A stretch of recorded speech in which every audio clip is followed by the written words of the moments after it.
Alors la Dordogne, avant d'arriver ici, j'ai cherché Périgueux sur une carte de France pour tout dire, et je reste. Clairement, je reste dans cette région, c'est une très belle région. Oui, on est venu là pour ça, hein. Parce que l'environnement est riche, c'est préservé, on mange bien, les gens sont sympas. Je suis venu pour mes études sur Bordeaux et dans nos études de médecine, on bouge un petit peu du coup sur les différents hôpitaux périphériques et c'est comme ça que j'ai découvert Périgueux. L'hôpital de Périgueux, c'est vraiment la taille que je trouve intéressante, c'est-à-dire on se connaît quasiment tous, mais en même temps, il y a aussi l'aspect diversité des activités, un gros plateau technique. On a un champ de compétences qui est assez étendu. Il y a également une unité de recherche clinique qui est en place à Périgueux, qui est relativement conséquente pour un hôpital de cette taille-là, ce qui permet de faire des projets de recherche qui sont intéressants. Effectivement, on a des services spécialisés aujourd'hui qui sont dignes d'un mini CHU. C'est une ville dans la ville. Je pense que quasiment tous les métiers sont représentés à l'hôpital. C'est un village, hein.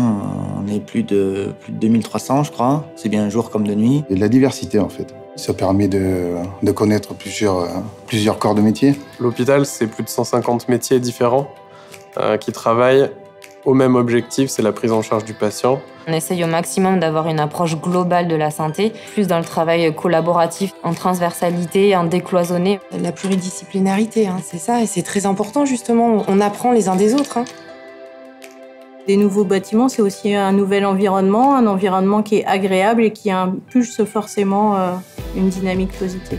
Voilà, faut pas oublier qu'aujourd'hui, on a des professionnels qui passent plus de temps sur leur lieu de travail que dans leur propre maison. Je suis jeune maman d'un bébé de 10 mois, qui a le bonheur de le savoir à la crèche à côté. Naturellement, le fait d'avoir des nouveaux locaux, c'est comme un nouveau départ. Une dynamique de changement aussi de remettre aussi chaque professionnel dans leur fonction et dans leur métier.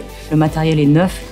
Pour les patients, le confort, je pense, dans la chambre est complètement différent. Ce changement-là, il s'accompagne d'un renouveau de nos équipes. Ça change, on est de plus en plus de jeunes. Moi, je travaille avec beaucoup de personnes qui sont jeunes, qui sont dynamiques. C'est le mélange en fait de l'ensemble des générations qui va faire la synergie et l'efficacité. On recommence à avoir une écoute un peu plus du terrain. Les attentes rejoignent celles des patients qui se plaignent souvent d'être un numéro un petit peu pris dans un hôpital. Donc en effet, il y a plus de personnalisation, plus d'individualisation et en même temps, voilà, peut-être un peu plus de liberté organisationnelle. On a des réunions tous les ans de menus avec les patients pour être à leur écoute sur la cuisine du centre hospitalier. Oui, on est à 80% de produits qui sont faits maison.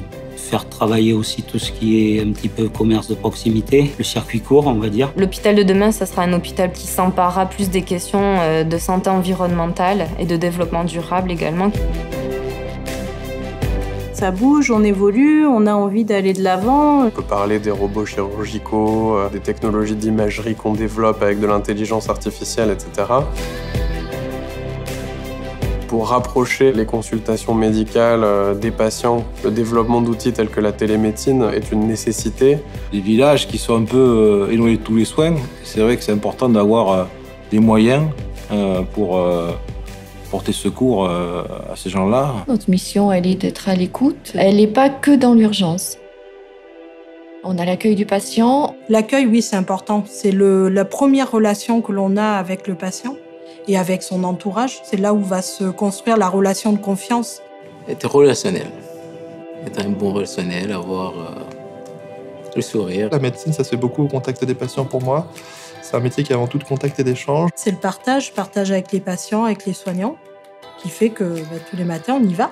Moi, mon moteur, c'est les résidents, c'est leur regard, leur sourire, les échanges. Savoir écouter, savoir rester humble, en fait. On ne sait jamais tout. Et on apprend tous les jours, en fait, dans ce métier de soignant. On apprend des autres, on apprend des patients, on apprend des familles, on apprend de tout le monde, en fait. On n'est pas des héros. On a pu l'entendre il y a quelques mois de ça. Mais c'est une vocation, voilà. On est soignants par vocation. On est là, quoi. On est toujours là. Et on sera toujours là pour vous. Quelle que soit la difficulté, on sera là pour vous accueillir, quoi. Les portes de l'hôpital, elles s'ouvrent toujours. Il n'y a pas une fois où elles restent fermées, hein. Donc c'est ça la grande valeur.